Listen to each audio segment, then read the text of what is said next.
Hello guys, आज मैं आपको बताऊंगी कि व्यक्तित्व परीक्षण कैसे करते हैं और इसको किस तरीके से लिखना है, क्योंकि बीएड सेकंड सेमेस्टर में ये सारे टेस्ट करवाए जाते हैं।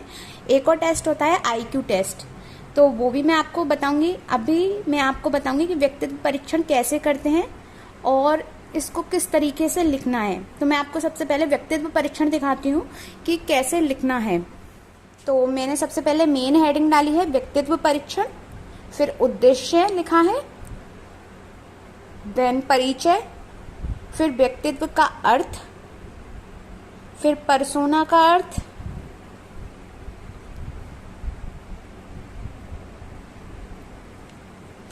इस तरीके से आप लिख सकते हैं। Then id, ego, super ego के बारे में बताया गया है। व्यक्तित्व की परिभाषा ऑलपोर्ट के अनुसार, तो मैंने ये किसके ऊपर किया है, तो प्रयोज्य परिचय, तो उसका नाम मैंने ये कनिका भारद्वाज नाम की एक लड़की के ऊपर किया है। फिर लिंग स्त्री, शैक्षिक योग्यता 9th, आयु 15 वर्ष, और विद्यालय मैंने श्री अग्रसेन इंटर कॉलेज में किया था ये। तो इस तरीके से आपको डालना है। यहाँ पर परीक्षण की विधि, परीक्षण सामग्री क्या क्या है, सावधानियां आपको क्या क्या बरतनी है, और निर्देश।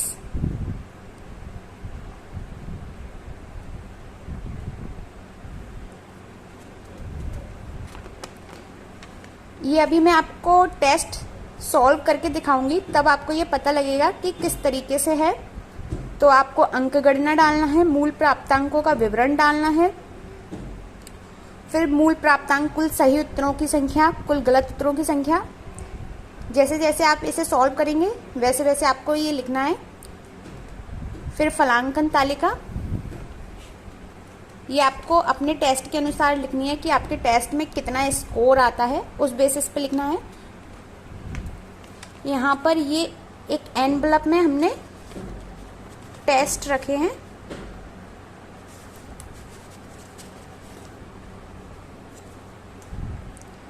यहाँ पर बताया गया है स्कोर रेंज कितने से कितनी हो, तो बच्चा इंट्रोवर्ट है, एम्बीवर्ट है, कितने से कितना हो, और अगर +15 हो तो एक्सट्रोवर्ट है। मैंने जो किया था, जो टेस्ट किया था, उसमें बच्चा उभयमुखी आया है, तो वो सारा लिख देना है यहाँ पे, उभयमुखी, फिर व्याख्या करते हुए देन निष्कर्ष लिखना है। अब मैं आपको टेस्ट दिखाती हूँ कि टेस्ट किस तरीके से करना है। पर्सनैलिटी टेस्ट कैसे सॉल्व करते हैं ये बताने जा रही हूँ। और ये किस लिए किया जाता है, तो ये है इसलिए किया जाता है कि जिससे पता चले कि बच्चा है वो इंट्रोवर्ट है, एक्सट्रोवर्ट है या एम्बीवर्ट है। हिंदी में कहूँ तो अंतर्मुखी है, बाह्यमुखी है, या फिर उभयमुखी है। तो यहाँ पे आपको नाम डाल देना है जिसके ऊपर भी आप कर रहे हैं, और फिर लिंग पुरुष है या स्त्री, उसकी आयु, और किस क्लास में है वो बच्चा, और व्यवसाय या मासिक आय। निर्देश हैं, आगे के प्रश्नों पर कुछ कथन दिए हुए हैं। प्रत्येक कथन में उन बातों का उल्लेख है जो आप अपने दैनिक जीवन में अनुभव करते हैं और व्यवहार में लाते हैं। इन कथनों का संबंध आपकी बुद्धि परीक्षा से नहीं, वरन कुछ तथ्यों की जांच से है। प्रत्येक कथन के सामने हाँ और नहीं लिखा है। आपको इन दोनों में से किसी एक के सामने सही का निशान लगाना है। ध्यान रहे कि कोई उत्तर सही या गलत नहीं है। यदि कथन में लिखी बात आपके संबंध में सत्य है तो हाँ के सामने वाले खाने में सही का निशान लगा दीजिए, और असत्य है तो नहीं के सामने वाले खाने में सही का निशान लगा दीजिए। आपके उत्तर पूर्ण रूप से गुप्त रखे जाएंगे, अतः आप निसंकोच उत्तर दें। समय का बंधन नहीं है, परंतु यथाशीघ्र समाप्त करने का प्रयास करें। तो यहाँ पर ये फलांकन तालिका है, इसको मैं अभी आपको पहले सॉल्व कर देती हूँ, फिर आपको दिखाती हूँ।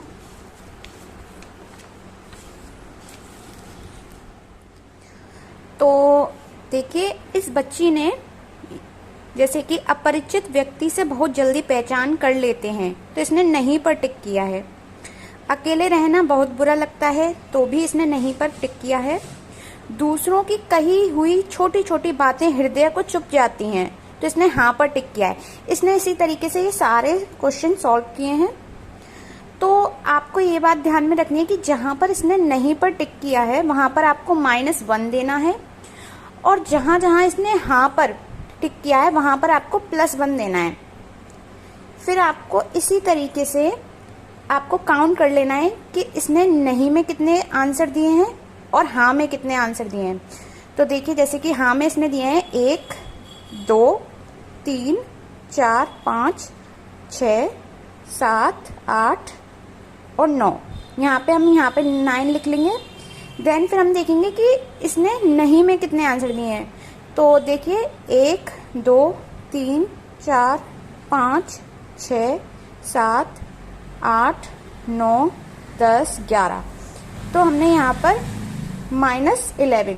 तो हमें यहाँ पर जो हाँ वाले जितने भी आए थे उनमें से नहीं वाले को घटा देना है। तो 9 में से 11 करेंगे तो -2 आएगा। ठीक है, तो आपको यहाँ पर -2 लिख लेना है। फिर इसका दूसरा पेज है। इसी तरीके से इसने यहाँ पर भी वही चीज दोहराई गई है।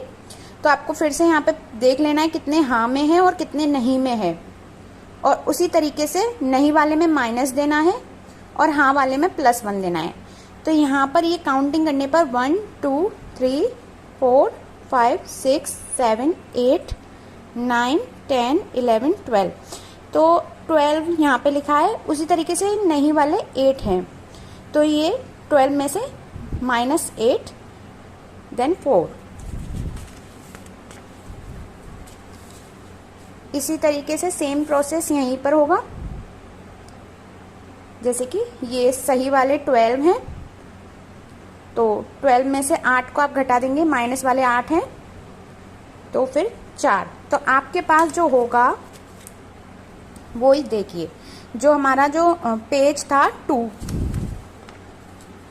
ये पेज नंबर 2 है। और देखिए यहाँ पर आया था 9 में से 11 घटाया तो -2। तो हमको वही इसी तरीके से लिख देना है। देखिए 9 में से 11 घटाया तो -2। इसी तरीके से वो 3 पेज वाला और 4 पेज वाला। देन फिर आपको क्या करना है, फिर इसको सॉल्व कर लेना है। 4 4 प्लस का 4 4 है और माइनस का 2 है, तो प्लस को पहले प्लस कर लेंगे। तो 4 4 8, तो हमारे पास आया -2 और +8। तो उसको फिर माइनस करा जाएगा, देन 6 आएगा। अब आपके पास इसका स्कोर आ गया है कि 6। अब आपको देखना है कि यह एम्बीवर्ट है, एक्सट्रोवर्ट है या इंट्रोवर्ट है। तो उसके लिए मैं आपको दिखाती हूँ। देखिए मैंने इस तरीके से ये लिख लिया है। वही चीज़ सेम, जो टोटल था वो सही वाला वो ये था 33, उसमें से -27, तो 6 आ रहा है। ठीक है, देखिए तो 6 आया है हमारे। तो देखिए आपको एक मैनुअल होता है जिसमें ये लिखा होता है कि कितनी रेंज हो तो आपका व्यक्तित्व किस प्रकार का है। तो इसको रेंज अगर बिलो -15 हो तो आप इंट्रोवर्ट हैं, मतलब अंतर्मुखी हैं। बिटवीन -15 से +15 हो तो एम्बीवर्ट हैं, मतलब उभयमुखी हैं। और अबव +15 हो तो आप एक्सट्रोवर्ट हैं। हमारी रेंज आई है 6, तो यह बच्चा बिटवीन -15 से +15 में आ रहा है। तो ये बच्चा एम्बीवर्ट है, मतलब उभयमुखी है। तो आशा करती हूँ आपको समझ में आ गया होगा। Thank you for watching.